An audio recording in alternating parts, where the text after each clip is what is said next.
கிறிஸ்துவுக்கு அன்பானவர்களே, இந்த காலை வேளைக்காக ஆண்டவரை ஸ்தோத்திரிக்கிறேன். 1 தீமோத்தேயு 2ஆம் அதிகாரம் 11-12 நீங்கள் வாசித்து பார்த்தீங்கன்னா, ஸ்திரீயானவள் புருஷன் மேல் அதிகாரம் செலுத்துறதுக்கு அவளுக்கு அதிகாரம் இல்லை. புருஷன் மேல் அதிகாரம் செலுத்தக்கூடாது. புருஷன் மேலே புருஷருக்கே உபதேசம் பண்ணக்கூடாது. புருஷன் மேலே அதிகாரம் செலுத்தக்கூடாதுன்னு சொல்லி வேதத்தில் பார்க்குறோம். அப்படின்னா புருஷன் மேலே ஒன்றும் சொல்லக்கூடாதா அப்படின்னு சொல்லி, புருஷன் மேலே அதிகாரம், புருஷனுக்கு மேலாக அதிகாரத்தை நீங்கள் செலுத்தக்கூடாது. புருஷனுக்கு உபதேசம் பண்ணக்கூடாது. அப்படின்னா நான் விண்ணப்பம் பண்ணலாம். விண்ணப்பம் ஸ்திரீயானவள் விண்ணப்பம் பண்ணலாம், வேண்டுதல் செய்யலாம். ஆனால் என்ன பண்ணலாம், என்ன பண்ணக்கூடாது, என்ன அதிகாரம் செலுத்தக்கூடாது, உபதேசம் பண்ணக்கூடாது. ஏன்னா புருஷன் தான் குடும்பத்துக்கு தலையாக இருக்கிறார். சபைக்கு கிறிஸ்து தலையாக இருக்கிற போல குடும்பத்துக்கு புருஷன் தான் தலையாக இருக்கிறார். அவன் தேவனுடைய சாயலை அணுகிறதுனால அதிகாரம் செலுத்துறதுக்கு நான் உங்களுக்கு கொடுக்கிறேன் என்று சொல்லுகிறார். அதனால அநேக ஸ்திரீகள் என்ன பண்ணுறது, புருஷனானவனை என்ன பண்ணுற அடிமை போல அதிகாரமாக நடக்கும். அதிகாரம் செலுத்தி அதை செய், இதை செய், அந்த பயில இந்த பயில நாய போய அப்படி சொல்லி புருஷனை என்ன பண்ணுறது, கண்டபடியா அதிகாரம் செலுத்து, குடும்பத்தையே அதிகாரம் செலுத்து. ஏன்னா புருஷனையே மேலே அதிகாரம் செலுத்துற, அது நீ சரியில்லை, இது சரியில்லை. அப்போ அந்த குடும்பம் என்ன ஆகாது, நாசமாக போயிடும். குடும்பம் ஆசீர்வதிக்கப்படாது. புருஷன் மேலே ஒரு ஸ்திரீயானவள் அதிகாரம் செலுத்துறதுக்கு தேவன் அனுமதி கொடுக்கல.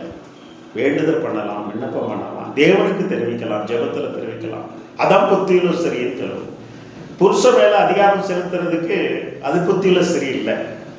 நல்ல புத்தியுள்ள ஸ்திரீ என்ன பண்ணுவா, தேவன்கிட்ட சொல்லுவா, தேவன்கிட்ட அது சொல்லுவா, என் புருஷன் இப்படி பண்ணுகிறான். முதல்ல அதுக்கு தான் என்ன, கர்த்தருக்கு பயந்து எவன் வழி நடக்கிறானோ அவன் பாக்கியவான், அவன் பாக்கியவதைன்னு சொல்லுவான். அவள் புத்தியுள்ளா சொல்லுவாள். அவள் கனித்தவள் திராட்சை செடியை போல கனி கொடுக்குற. அப்படின்னா நீங்கள் என்ன பண்ணணும், தேவன்கிட்ட உங்களுடைய ஐக்கியம் கரெக்டாக இருக்கணும். தேவன்கிட்ட தெரிவிக்கணும். உன் புருஷன் பண்ணுகிற காரியங்கள் தேவனுக்கு தெரியும் என்ன. ஆனால் நீ அதிகாரம் செலுத்துறதுக்கு ஒரு அடிமை போல, ஒரு நாயை போல, ஒரு வேலைக்காரனை போல, எத்தனை புருஷன்மாரு, எத்தனை சகோதரிமார்கள் என்ன ஒரு அடிமை போல வழியாடுறது. அவன் குடிக்காரனாக இருக்கலாம்.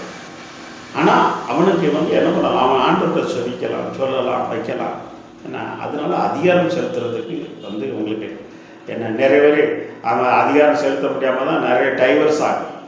என்ன ஆகுது, நான் சொன்னபடி கேட்கணும்.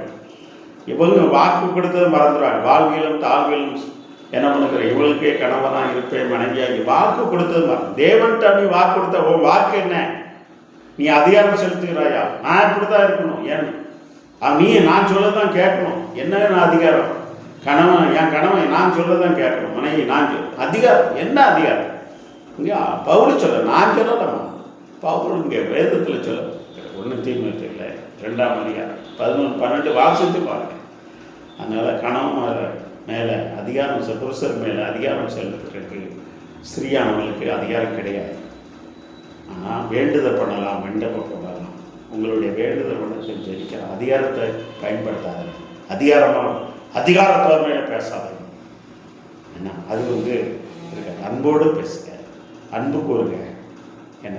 ஏன்னா வேத வசனம் சொல்லுகிறது, உன் மனைவிடத்தில் அன்பு கூறு, கணவனிடத்தில் அன்பு கூறு என்று சொல்லுங்க. அன்புனாலே சொல்லுங்க, தாழ்மையான சொல்லுங்க, வேண்டுதல் பண்ணுங்க. ஆனால் அதிகாரத்தை பயன்படுத்தாதுங்க. அது குடும்பம் நாசமான, குடும்பத்துக்கு ஆசீர்வாதம் இல்லை. இந்த வார்த்தை கேட்டுக்கொண்டிருக்கிற தேவனுடைய பிள்ளைகள், அன்பு சகோதரி, எத்தனை சகோதரிமார் நீங்கள் கேட்டுக்கொண்டிருக்கீங்களோ தெரியல. ஆனால் புருஷன் இதுக்கு முன்னால் நீங்கள் அதிகாரமாக செயல்பட்டுருந்தா செயல்படாதங்க. நீங்கள் சொல்ல வேண்டியதை தேவனுக்கு எல்லாவற்றையும் உங்களுடைய வேண்டுதல் விண்ணப்பம் தேவனுக்கு தெரிவின்னு சொல்லி வசனம் சொல்லுங்கள். அதனால் நீங்கள் தேவனுக்கு தெரிவிக்க அதிகாரம் செலுத்தாதங்க.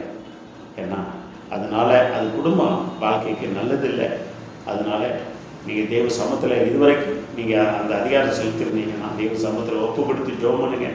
ஆண்டவரே, என் கணவன் மேலே, புருஷன் மேலே நான் அதிகாரியாக இருக்கிறேன், என் வருவார் என்ன மன்னி என்று சொல்லி கேளுங்க. நீங்கள் கேட்கும் பொழுது ஆண்டவர் கொடுப்பார். கண்களை மூடி ஜெபம் செய்யணும். நல்ல ஆண்டவரே ஸ்தோத்திரம். ஸ்திரீ ஆண்டவர் புருஷன் மேலே அதிகாரம் செலுத்துறதுக்கு அப்பா அதிகாரம் இல்லை என்று சொல்லப்பட்டிருக்காரு.